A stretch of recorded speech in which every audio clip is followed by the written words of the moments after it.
घुटना, कंधा या कमर, चाहे जैसा हो दर्द, डॉक्टर ऑर्थो आपको देता है दर्द से पूरी आजादी, एक भरपूर जिंदगी।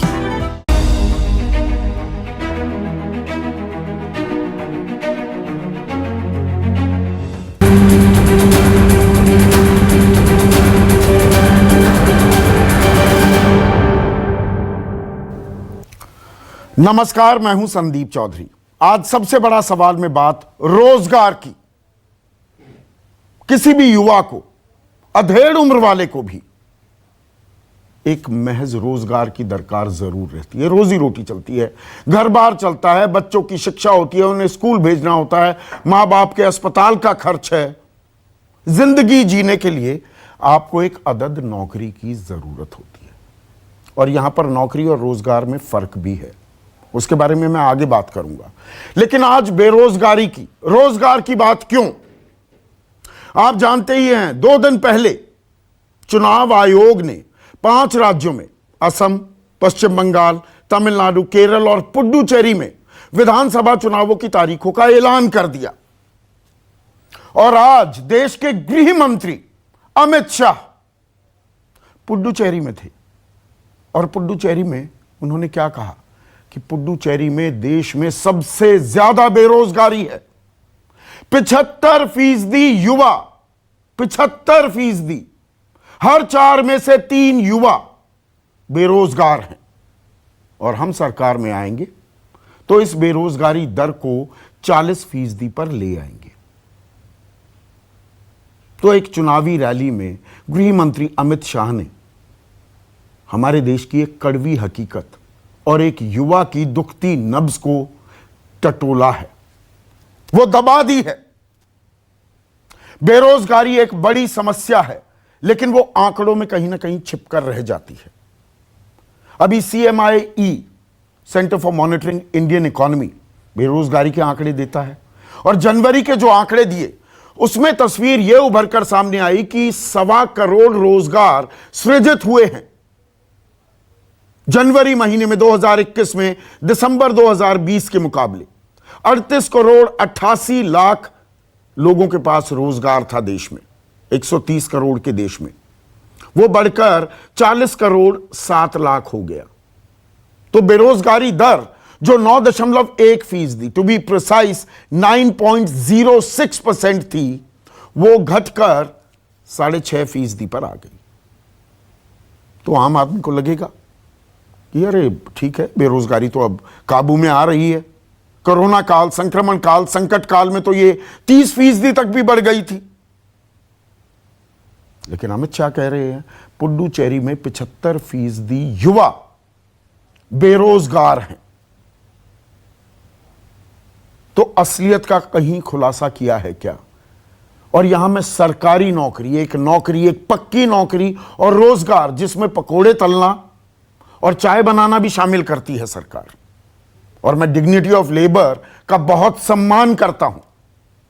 कोई भी अपनी मेहनत से, किसी भी जरिए से रोजी रोटी कमाए, अपना परिवार चलाए, मैं उन लोगों को सलाम करता हूं। लेकिन हालत यह हो जाए कि एक पढ़ा लिखा युवक भी, एक BA, एक MA, एक PhD भी ये काम करने लगे, उसे एक पक्की नौकरी ना मिले, तो स्थिति, सूरत हाल बहुत ही दुखद है। यह भी एक कड़वी हकीकत है हमारे देश में। अब पुडुचेरी का चुनाव है तो यह बात कह दी गई। आपको ध्यान होगा पिछले साल, अभी 4 महीने पहले की बात है, बिहार में चुनाव हुए, बेरोजगारी एक बड़ा मुद्दा बना था। तेजस्वी यादव ने कहा 10 लाख सरकारी नौकरी दूंगा। तो जवाब में JDU तो कुछ नहीं बोली, बीजेपी ने कहा हम 19 लाख रोजगार देंगे। तो पक्की नौकरी और रोजगार में भी फर्क आप समझ गए होंगे कि आप निर्भर बन जाइए, खुद मुख्तार हो जाइए, अपना काम करने लगिए। उसे भी आप रोजगार कह सकते हैं, पर वो पक्की नौकरी नहीं है। और पक्की नौकरी की बात मैं क्यों कर रहा हूं? अभी सितंबर में ही छत्तीसगढ़ में क्या हुआ, उसकी एक वानगी आपको बताता हूं। स्कूल शिक्षा विभाग ने अंग्रेजी माध्यम के 3 स्कूलों के लिए शिक्षक, क्लर्क और चपरासी समेत 70 पदों के लिए वो आवेदन दिए गए, आवेदन मांगे गए।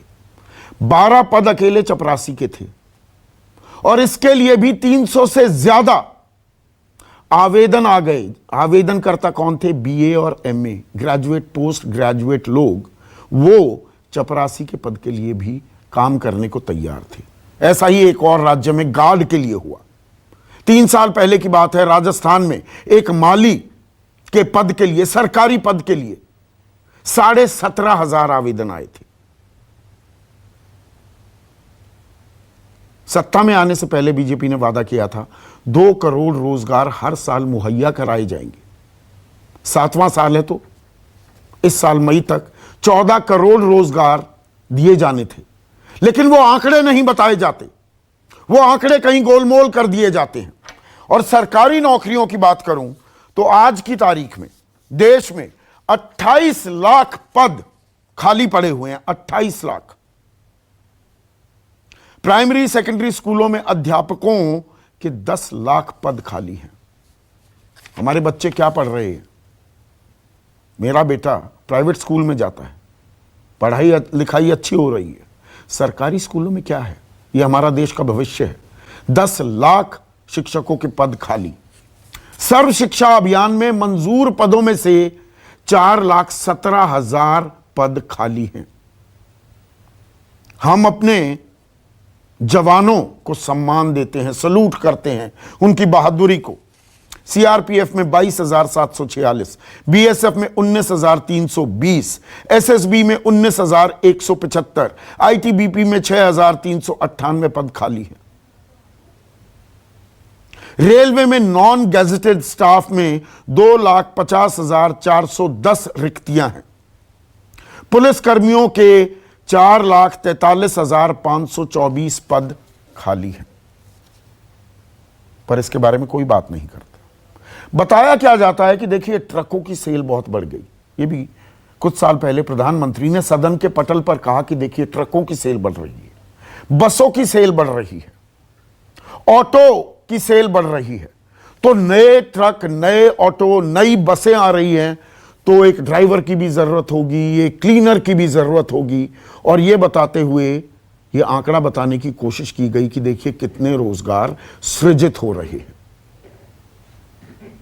पर ढाक के वही 3 पात रह जाते हैं। और ये हर सरकार पर, वो विपक्ष की सरकार हो, बीजेपी की सरकार हो, सब पर लागू होता है। पैसे की दुहाई दी जाने लगती है कि अभी तो तनख्वाहें देने के लिए पैसे नहीं है, नए रोजगार कहां से सृजित किए जाएं। धीरे धीरे सरकारी नौकरियां लगातार कम होती जा रही हैं। कहने वाले ये कहते हैं सरकारी नौकरियों पर ही आश्रित क्यों हो, लेकिन वहां पर स्टेबिलिटी दिखती है, सेफ्टी दिखती है। गांव देहात में हमारा एक बड़ा तबका है, वो सरकारी नौकरी को आज भी सलाम करता है, लेकिन नई सरकारी नौकरियां दिखते ही नहीं बनती हैं। पर चुनाव आएंगे तो रोजगार की सब बात करने लग जाएंगे, चुनाव चले जाएंगे तो उसे भूल जाते हैं। क्या यह कड़वी हकीकत है? इसी पर आज मैं चर्चा करने वाला हूं। पहले अमित शाह का बयान सुनिए। बेरोजगारी में देश में नंबर 1 है, जहां 75% से अधिक युवा बेरोजगार है। मैं आज आपको विश्वास दिलाकर जाता हूं, आप भारतीय जनता पार्टी के नेतृत्व में एनडीए की सरकार बनाइए, ये 75% का जो बेरोजगारी का दर है उसको हम 40% के नीचे लाकर रहेंगे। ऐसे में आज का सबसे बड़ा सवाल, सिर्फ चुनाव में ही क्यों याद आता है रोजगार? सिर्फ चुनाव में ही क्यों याद आता है? और रोजगार के दावों पर कितने गंभीर हैं सियासी दल? चुनाव जीता, खेल खत्म, सरकार बन गई, अब 5 साल के लिए हम सरकार चलाएंगे। क्या ये खेल है? चर्चा में मेरे साथ बीजेपी की तरफ से आलोक वत्स, कांग्रेस की राष्ट्रीय प्रवक्ता, वरिष्ठ पत्रकार रही हैं, आर्थिक मामलों पर अच्छा खासा ज्ञान रखती हैं सुप्रिया श्रीनेट, अर्थव्यवस्था को भली भांति समझने वाले, बिहार से ताल्लुक रखते हैं जेडीयू के राष्ट्रीय प्रवक्ता राजीव रंजन मेरे साथ हैं, आरजेडी के राष्ट्रीय प्रवक्ता मृत्युंजय तिवारी, वरिष्ठ पत्रकार सिद्धार्थ सिंह मेरे साथ हैं, और एक और खास मेहमान अमित बसोले, प्रोफेसर हैं अजीम प्रेमजी यूनिवर्सिटी में और इस देश के रोजगार के मामलों पर फॉरमोस्ट एक्सपर्ट हैं। तो राजीव रंजन, अभी आलोक वत्स का कनेक्शन मुझे कटते हुए दिखा, क्या गाहे बगाहे, बल्कि आलोक वत्स आप मुझे सुन पा रहे हैं? सुन पा रहा हूं।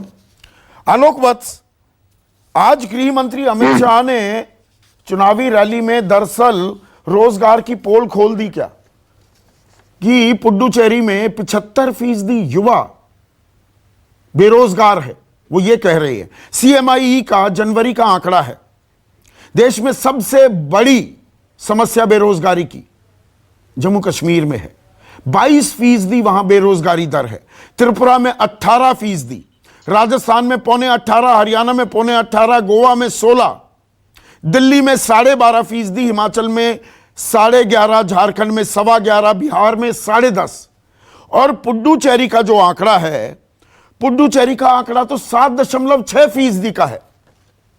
तो जो हम ये बेरोजगारी के आंकड़े दिखाते हैं, दरअसल पूरी तस्वीर नहीं बता रहे। क्या आज पूरी तस्वीर की पोल खोल कर दी है क्या अमित शाह ने दरअसल, कि कितनी गंभीर समस्या है बेरोजगारी?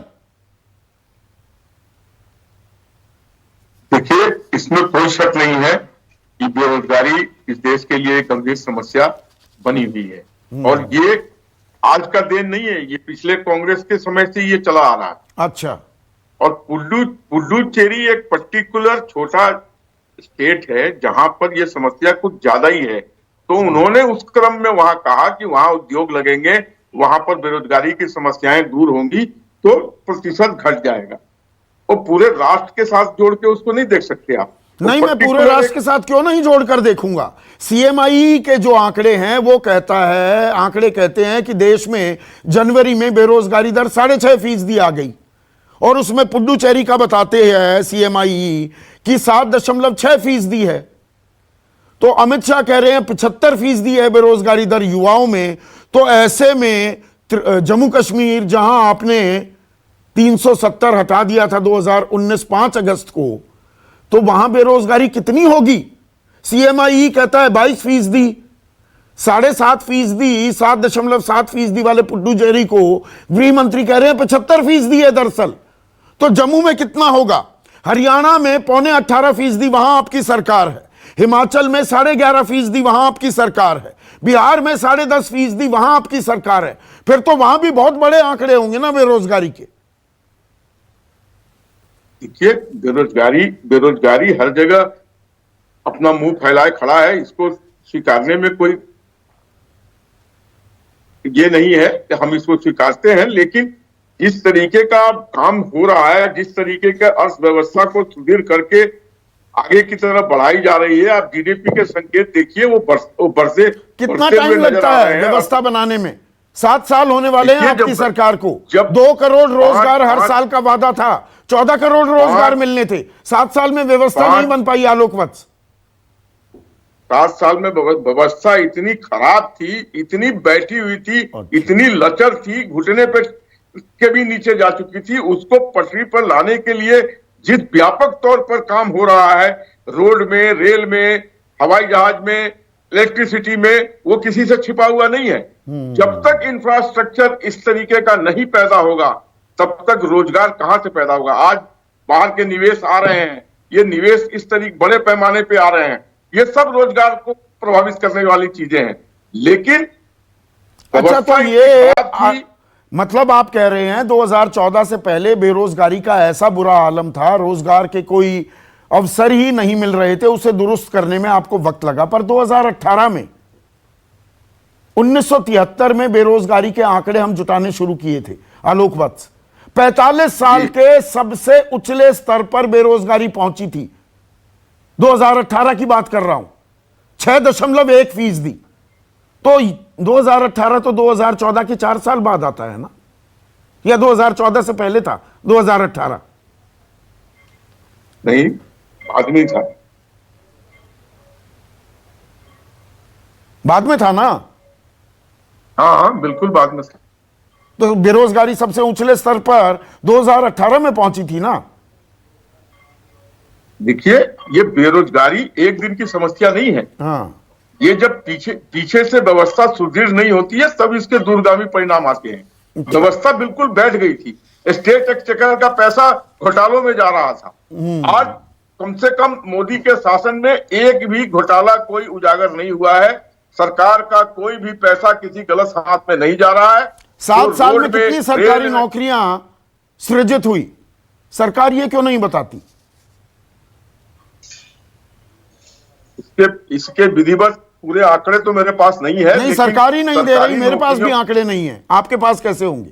मेरे पास भी नहीं है, सरकार ने आंकड़े ही नहीं दिए। तो अभी थोड़ा और सब्र कीजिए अच्छा। और देखते जाइए कि जिस तरीके से पटरी पर व्यवस्था अर्थव्यवस्था लौटेगी तो हर चीज सुनहरा नजर आएगा। कितने सरकारी नौकरी सृजित हुई ये नहीं बताया।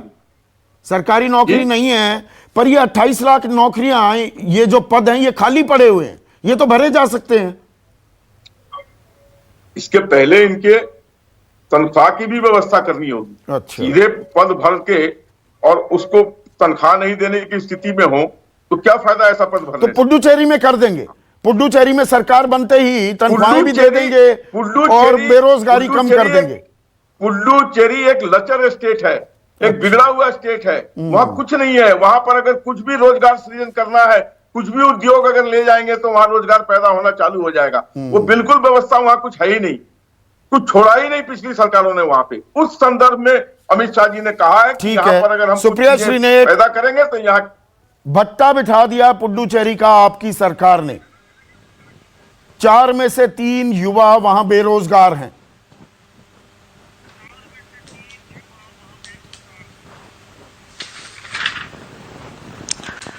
ऐसा है संदीप जी, ये जिस विषय पर आपने आज कार्यक्रम रखा है, अनएम्प्लॉयमेंट, ये एक बहुत ही गंभीर विषय है। और मेरे अनुसार भारत जैसे युवा राष्ट्र में जहां 65% वर्किंग पॉपुलेशन है और हम विश्व के सबसे युवा राष्ट्र है, ये एक टिकिंग टाइम बॉम्ब है। तो इस पे पॉलिटिकल पॉटशॉट्स करना और जिस तरह की नासमझी अभी प्रवक्ता जी ने दिखाई है वो करना, मुझे लगता है बड़ा भयंकर साबित हो सकता है। ये बहुत बड़ी आने वाली परेशानी का सूचक है अगर आपके इतने युवा बेरोजगार हैं। मेरी 2-3 बातें हैं। मुझे ऐसा लगता है इतने युवा राष्ट्र में अगर बेरोजगारी इतनी बड़ी तरह से इतना व्यापक रूप ले चुकी है तो सबसे पहले तो सरकार को स्वीकारना पड़ेगा। और तो आप क्यों नहीं स्वीकार रहे? 75% युवा पुडुचेरी में बेरोजगार हैं, तो आपकी सरकार की नाकामी है ना।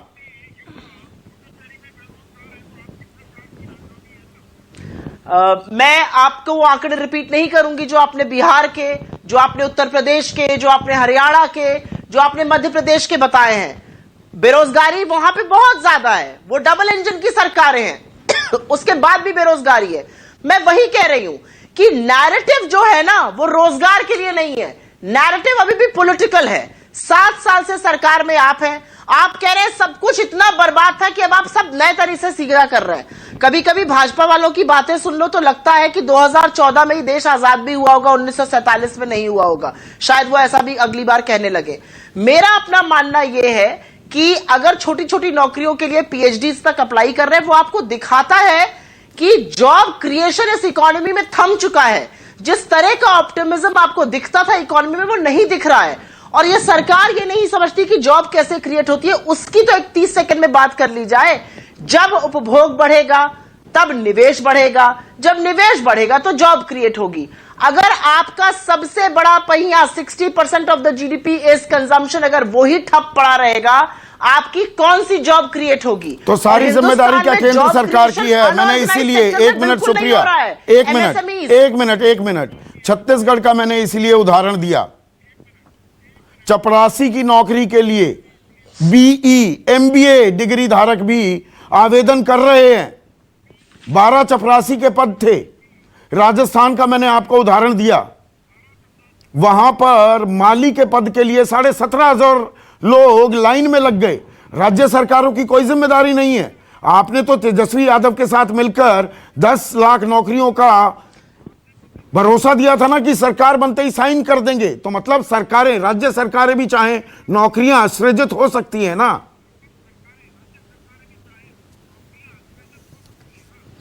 मैं आप उधर का आंकड़ा दे रहे हैं, मैं आपको एक और आंकड़ा दे देती हूं। कुल 62 वैकेंसी थी उत्तर प्रदेश में पुलिस डिपार्टमेंट में पियोन की, चपरासी की।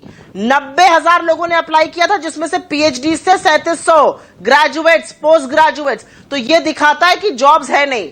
मेरा अपना मानना है कि नौकरियां जो है वो केंद्र और राज्य सरकारों से मिलकर क्रिएट होंगी। इसमें केंद्र सरकार का बड़ा रोल होता है। पॉलिसी फॉर्मेशन जो बड़े लेवल पर होता है वो केंद्र सरकार करती है। आप यही देख लीजिए कि अभी का जो बजट आया है उसमें क्या पॉलिसी फॉर्मेशन पे ध्यान दिया गया है। आपके जो गजलिंग सेक्टर्स होते हैं, जीडीपी डेटा बता रहा है, चाहे ट्रांसपोर्ट हो, होटल हो, टूरिज्म हो, टूरिज्म का बजट 19% काटकर आप कैसे उस सेक्टर को ग्रो करेंगे। ये सब बड़े जॉब गजलिंग सेक्टर्स होते हैं, ये बड़ी बड़ी जॉब क्रिएट करते हैं। इनफॉर्मल सेक्टर पे कोई ध्यान नहीं है। अभी भी एमएसएमई को लोन पर लोन देने की बात इस बजट में भी करी जा रही है। अरे लोन तो लोग तब लेंगे ना जब निवेश बढ़ेगा, जब कंजम्पशन बढ़ेगा। आप कंजम्पशन बढ़ाने पर ध्यान क्यों नहीं दे रहे हैं? जिस दिन कंजम्पशन बढ़ जाएगा संदीप जी, उस दिन अपने आप स्वतः नौकरियां क्रिएट हो जाएंगी। राज्य सरकारों के सर पर ठीकरा फोड़ने का काम सिर्फ चुनाव के दौरान भाजपा करती है। और ये ना ये खेल, ये जो खेल है ना, एक मिनट राजीव रंजन, सबको एक मिनट सुप्रिया, राजीव रंजन, चुनाव आते हैं, रोजगार कर देंगे जी सृजित, वोट दे दो, उसके बाद भूल जाते हैं। यही कड़वी हकीकत है ना। देखिए, सबसे पहले तो पुडुचेरी को लेकर के मैं कहूंगा कि 138 वर्षों तक फ्रांसीसी उपनिवेश के रूप में रहने के बाद वो 1954 में 1 नवंबर को भारतीय गणराज्य का हिस्सा बना। लेकिन एक औपनिवेशिक शक्ति से मुक्त, एक साम्राज्यवादी शक्ति से मुक्त होने के बाद वो उसका चेहरा इसलिए नहीं बदल पाया कि फिर वो दिल्ली के लिए एक उपनिवेश के शक्ल में ही रहा। आप टूरिज्म में आप गोवा की स्थिति देख लीजिए, राजस्थान की स्थिति देख लीजिए, पुडुचेरी के बीचेस को अगर आप देखें, अगर सही तरीके से टूरिज्म को लेकर के वहां इंफ्रास्ट्रक्चर अगर खड़ा किया गया होता, अगर वहां के टूरिज्म को प्रमोट किया गया होता, तो निस्संदेह रोजगार के अवसर वहां और ज्यादा बेहतर बढ़ सकते थे। और हर राज्य की अलग अलग स्थितियां हैं। मैं ये बराबर कहता हूं कि केंद्र सरकार ने केंद्र प्रायोजित योजनाओं के जरिए राज्यों पर जो एक तरफा जो सेंटर के मनचाहे स्कीम्स को थोपने की कोशिश की, उससे भी विकास अवरुद्ध हुआ है। अगर राज्यों को सीधे उनके विकास उस निधि को आप सीधे राज्यों को आप हस्तांतरित करते तो स्टेट सेंट्रिक प्रोजेक्ट्स को लेकर के राज्य काम कर पाते। कई अनुपयोगी योजनाओं पर भी राज्यों को आपने पैसा तो दिया, लेकिन उनको भी मैचिंग ग्रांट देना, मैचिंग कंट्रीब्यूशन देना। तो डबल इंजन सरकार उनके है, एक्सचेकर पर भी उसका दबाव। आपकी तो डबल इंजन सरकार है ना राजीव रंजन। ऐतिहासिक पृष्ठभूमि बता दी आपने, पुडुचेरी की, थोड़ी बिहार की बात कर ले। सरकार ने माना था ना चुनाव से पहले 4.5 लाख सरकारी पद रिक्त हैं, फिर 10 लाख का नारा दिया तेजस्वी यादव ने। तो आपने तो कुछ नहीं बोला, बीजेपी बोली 19 लाख रोजगार कर देंगे। हमारे आपकी सरकार है ना, कितने रोजगार सृजित किए 4 महीने में? कि एक अलायंस में अगर किसी एक कंस्टिट्यूएंट ने वायदा किया तो बिहार की सरकार की पहली कैबिनेट में 20 लाख रोजगार सृजित करने के संबंध में सैद्धांतिक तौर पर फैसला ले लिया। सैद्धांतिक फैसला तो ले लिया, जमीन पर कितना उतरा, कितनों को मिले रोजगार? नहीं, सुन लीजिए ना। हाँ। अभी तो ऐसा नहीं होता है। 2 लाख केवल पुलिस बल में रिक्तियां प्रकाशित होने जा रही है, जिसको मुख्यमंत्री नीतीश कुमार जी ने आधिकारिक तौर पर अनाउंस कर दिया। हर दिन बिहार के अलग अलग विभागों की रिक्तियां प्रकाशित हो रही हैं, और बिहार के दैनिक पत्रों को केवल आप अगर देख लेंगे तो आपको अलग अलग विभागवार रिक्तियों की जानकारी मिल जाएगी। दूसरी तरफ एग्रीकल्चर के रोडमैप पर काम हो रहा है, वहां भी रोजगार सृजित होंगे। 10.5% बेरोजगारी की दर है पुडुचेरी में, 7.7% आपकी 10.5% है देखिए बेरोजगारी दर। बिहार को लेकर सीएमआई का आंकड़ा है जनवरी का। बिहार को लेकर के मैंने आपको कई बार कहा, कभी बिहार को देश के बाकी राज्यों के साथ कंपेयर करके देख लीजिए, और जो कंपैरेटिव जो स्टैटिस्टिक्स हैं, चाहे वो हर 5 ईयर प्लान में प्रति व्यक्ति विकास योजनाओं का निवेश हो, बिहार के क्रेडिट डिपॉजिट रेशियो का सवाल हो, बिहार के लिए उड़ीसा के किसी एक पोर्ट की मांग का सवाल हो, लगातार बिहार की मांग को अनसुना करने का काम कांग्रेस की सरकारों ने किया। और मैं मानता हूं डबल इंजन आपको कहने का अधिकार है, लेकिन जो स्थितियां थी, निसंदेह पिछले 2-3 वर्ष इस केंद्र सरकार विशेष राज्य का दर्जा मांगा करते थे, गला फाड़कर कांग्रेस पर आरोप लगाते थे। आज आपकी डबल इंजन की सरकार चल रही है 2017 से। मैं तो वही कह रहा हूं, राज्य का दर्जा क्यों नहीं ले लेते? बदल रही हैं और हमारी मांगे यथावत आज भी बरकरार है। सरकार ये तो चित भी मेरी पट भी मेरी, कांग्रेस की सरकार आपकी, केंद्र में सरकार आपकी, और काम नहीं हो पा रहा है जी।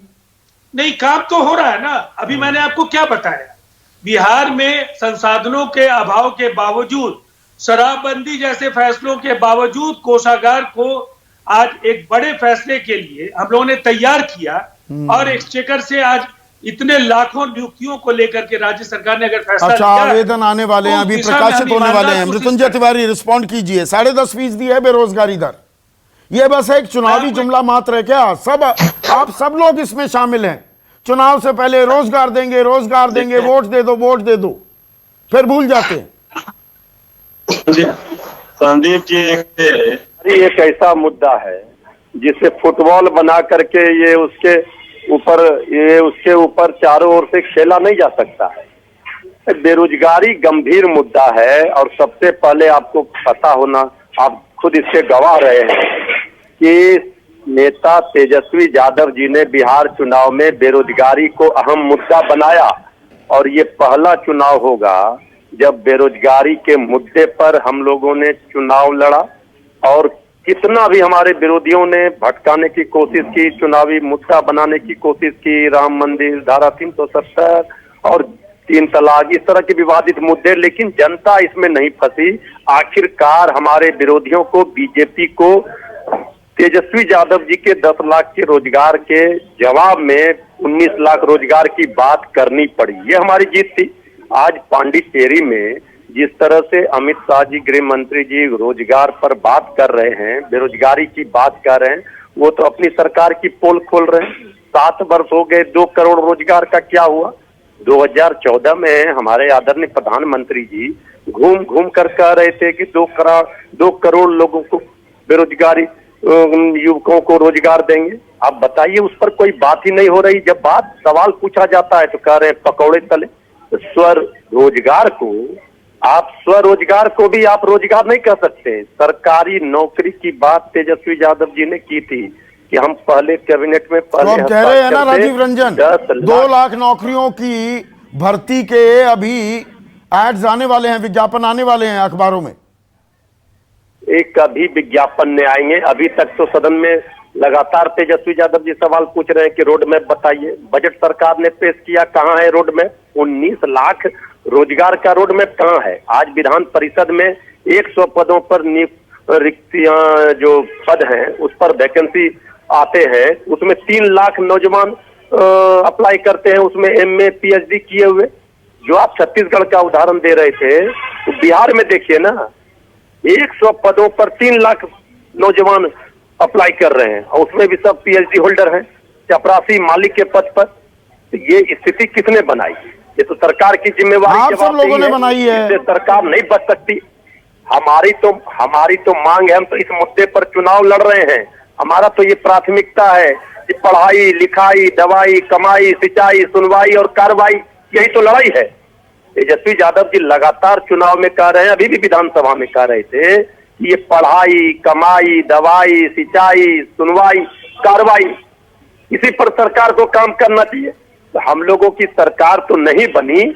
अगर बन जाती संदीप जी, तो 10 लाख सरकारी नौकरी नौजवानों को मिलता, बिहार के नौजवानों को, ये आप लोग भी देखते। ठीक है, एक मिनट मैं थोड़ा अभी और क्लैरिटी करवा दूं। एक मिनट अब अमित बसोले को स्क्रीन पर लाइए। अमित, आप एक्सपर्ट हैं इस मामले के। देखिए, मैंने CMIE के ही आंकड़े दिए। CMIE कहता है जनवरी में 1.25 करोड़ रोजगार सृजित हुए हैं। 40 करोड़ 7 लाख लोगों के पास अभी रोजगार है देश में, जो 38 करोड़ 88 लाख था दिसंबर में। और राज्यों के यहां पर जो आंकड़े हैं, पुडुचेरी 7.6% पर है। गृह मंत्री अमित शाह, और वो बहुत ही जिम्मेदार पद पर हैं, आपसे मुझसे ज्यादा इंफॉर्मेशन रहती है, वो कहते हैं कि पुडुचेरी में 75% युवा बेरोजगार हैं। तो सरकारी नौकरी नहीं है, वो कहना क्या चाह रहे हैं? या ये CMIE के आंकड़े?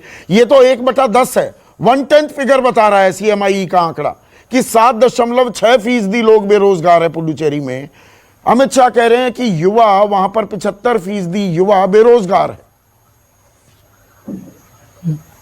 जी, तो इसमें दो बातें हैं समझने की। एक तो है जो औसत दर है बेरोजगारी का, जैसे आप कह रहे थे 7%, 8%, अलग अलग राज्यों के जो औसत दर हैं, इसमें काफी वेरिएशन होता है, मतलब उम्र के हिसाब से और शिक्षित है या नहीं उस हिसाब से काफी आपको अलग अलग दर मिलेंगे। तो जो 75% का नंबर जो है, ये मैं जानता नहीं कि वाकई में ये है कि नहीं, लेकिन अगर समझ ले मान के चलें तो जो शिक्षित युवा हैं उनका हमेशा ही ज्यादा होता है हर राज्य में दर, औसत दर से।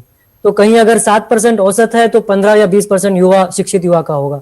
और जहां उतना मैं मान सकता हूं, पर यहां पर शिक्षित युवा है या कोई भी कैटेगरी, जब स्टेट की एवरेज है 7.6, तो एक कैटेगरी का 75% हो सकती है।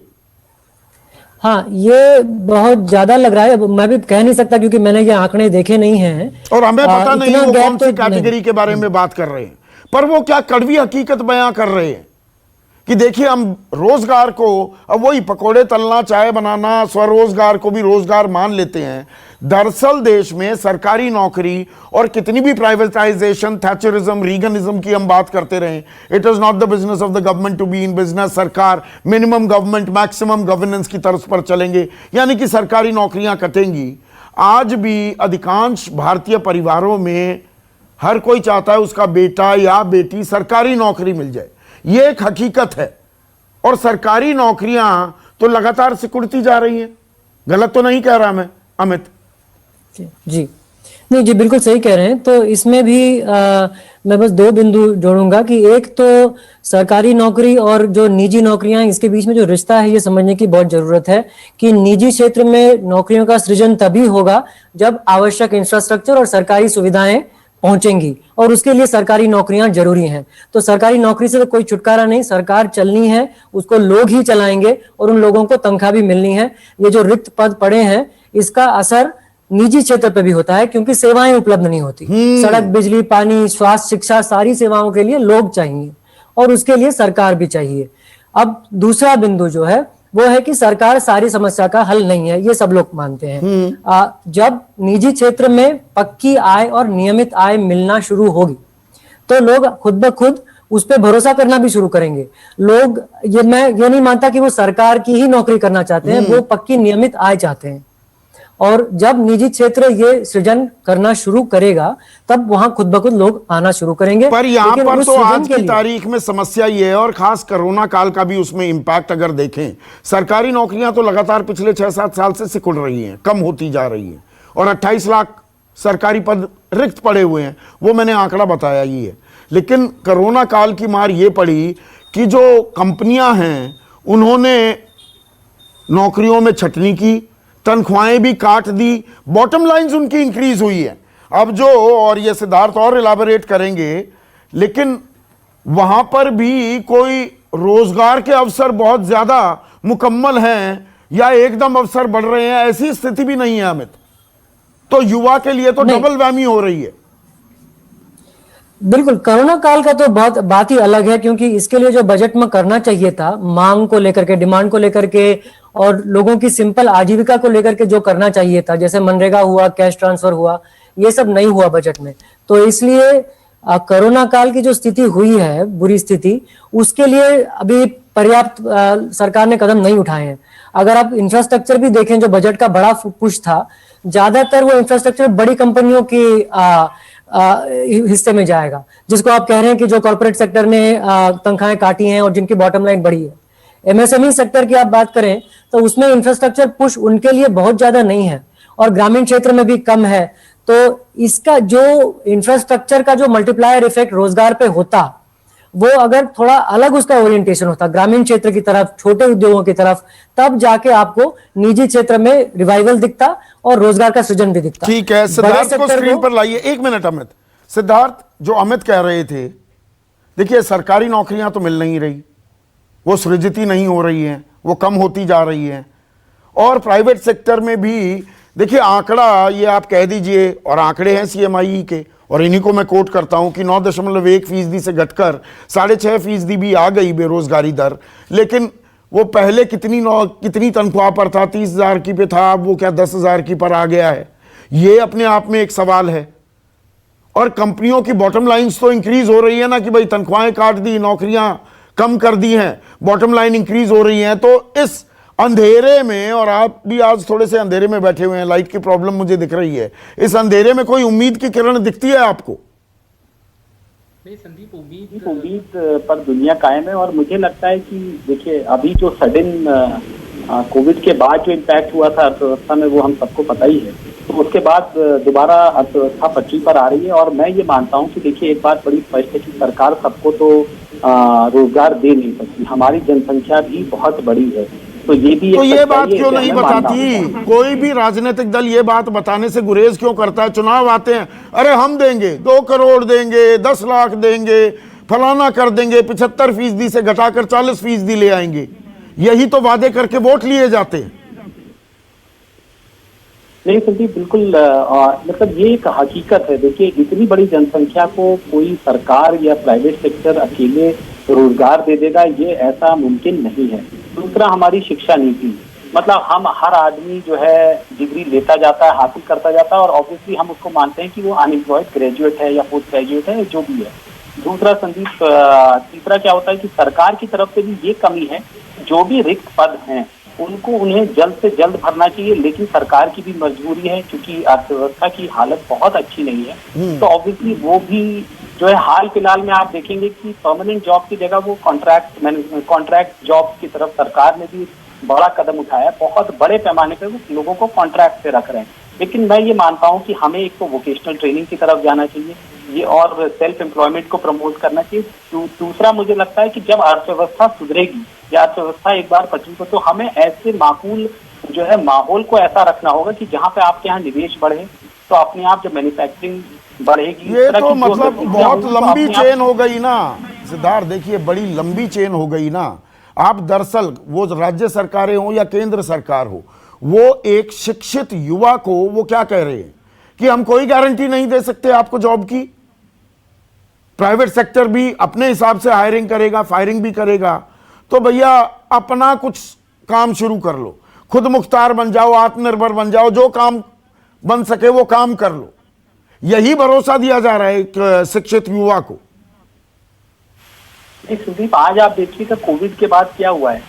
आज ये हकीकत है, या तो लोगों की तनख्वाहें कम कर दी गई हैं, या आपको ये बोल दिया गया है कि केवल आप जो है हफ्ते में 2 दिन आइए। कई जगह तो ऐसा है जहाँ पे अभी लोगों को बुलाया ही नहीं गया है नौकरी पे। और संदीप, ये हकीकत है कि सबको नौकरी नहीं मिल सकती है, ये हमें समझना होगा। ये अब राजनीतिक पार्टी जो वोट लेने के लिए चाहे वो जो भी कहती हो, लेकिन मेरा ये मानना है कि हम सब, ये सच्चाई है कि इतने बड़े देश में इतनी बड़ी जनसंख्या को रोजगार नहीं, सबको रोजगार नहीं मुहैया हो सकता। नहीं, सबको रोजगार नहीं, ज्यादातर लोगों को रोजगार देना ये तो सरकार की जिम्मेदारी है, नैतिक जिम्मेदारी है। और सरकार किस लिए होती है? नहीं संदीप, नैतिक जिम्मेदारी सरकार की ये है कि एक तो वो जितने लोगों को, जितने ज्यादा से ज्यादा लोगों को रोजगार दे सके वो दे, ताकि ऐसे जो है ऐसा माहौल खड़ा करे जहाँ पे निजी क्षेत्र भी जो है बड़े पैमाने पे लोगों को रोजगार मुहैया कराए। और तीसरा, आपकी वोकेशनल ट्रेनिंग वगैरह की ऐसी व्यवस्था हो जहाँ पे लोग खुद भी अपना स्वयं रोजगार की तरफ भी जो है बढ़ें। तो सिर्फ ये मान लेना कि सरकार की नैतिक जिम्मेदारी है संदीप, मुझे लगता है ये हमारा इस तरह का इंफ्रेंस निकालना भी गलत है। क्योंकि तो हम जो पॉपुलेशन डिविडेंड की बात करते थे सिद्धार्थ, लगातार पॉपुलेशन डिविडेंड, ये युवा देश है, 35 साल से कम उम्र वाले इस देश में 2/3 लोग हैं, और इसी के चलते हम दुनिया में ताकत बनेंगे। यही हमारी मजबूरी, ये हमारी कमजोरी बन रही है क्या? उस पॉपुलेशन डिविडेंड का युवा क्या करेगा अगर उसे नौकरी नहीं मिलेगी? तो आपने बहुत अच्छा मुद्दा उठाया। बिल्कुल नहीं, ऐसा नहीं मैं मानता हूं संदीप। क्या आज चाइना क्या है? चाइना दुनिया का मैन्युफैक्चरिंग हब बन गया है। तो हमें भी शायद आत्मनिर्भर भारत की जो बात हम कर रहे हैं, हम जब ये कह रहे हैं कि हमको जो है हिंदुस्तान को दुनिया के लिए मैन्युफैक्चरिंग करना है, तो संदीप इस तरह की हमको माहौल बनाना है, और उस पर कुछ थोड़ा बहुत काम शुरू भी हुआ है। तो मुझे लगता है ऐसा नहीं है कि आज अगर हमारे पास पॉपुलेशन है, यंग पॉपुलेशन है, तो वो हमारे इसमें कोई नुकसान है। हाँ ये जरूर है। नहीं, नुकसान भी हो सकता है ना सिद्धार्थ। देखिए, अगर युवा बेरोजगार होगा तो अपराध बढ़ेंगे, लंपटगिरी बढ़ेगी। ये व्हाट्सएप यूनिवर्सिटी पर सारे पीएचडी जो करे घूम रहे हैं, उसका एक बड़ा कारण बेरोजगारी भी है कि काम नहीं है तो फोन के चिपके रहते हैं, अनाप शनाप की अध कचरा ज्ञान अर्जित करते हैं। आलोक वत्स, गलत तो नहीं कह रहा मैं? आप सही कह रहे हैं। देखिए, दो चीजें मैं के ऊपर ध्यान आकृष्ट करना चाहूंगा।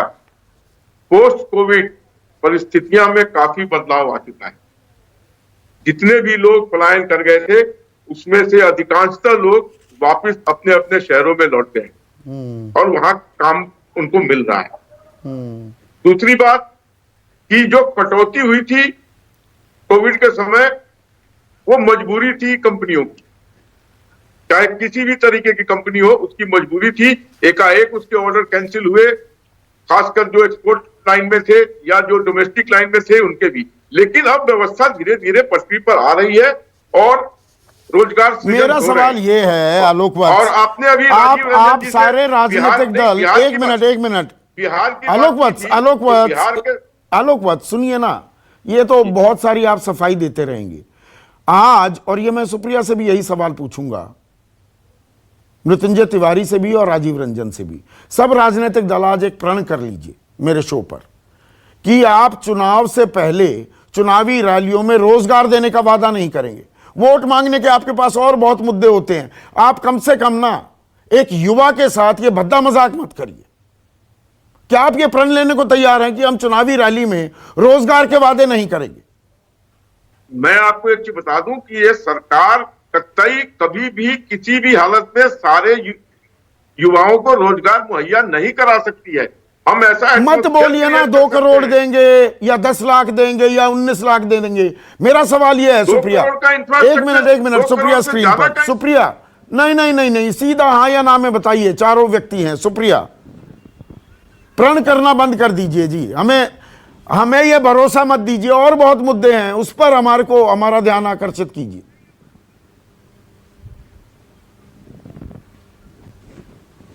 नहीं संदीप जी, मैं इससे बिल्कुल भी डिसएग्री करती हूं, बिल्कुल वाकया नहीं रखती हूं, क्योंकि मुझे लगता है सरकार का नैतिक धर्म है या तो आप रोजगार क्रिएट करिए पब्लिक सेक्टर में, या ऐसा एनवायरनमेंट बनाइए कि 7,000 लोग हाई नेटवर्थ इंडिविजुअल्स छोड़ के ना चले जाएं, यहां पर इन्वेस्ट करें, इन्वेस्टमेंट का माहौल बनाइए। सरकार अपनी नैतिक जिम्मेदारी से चाहे हमारी और किसी और की नहीं भाग सकती। मुझे लगता है ये गलत है।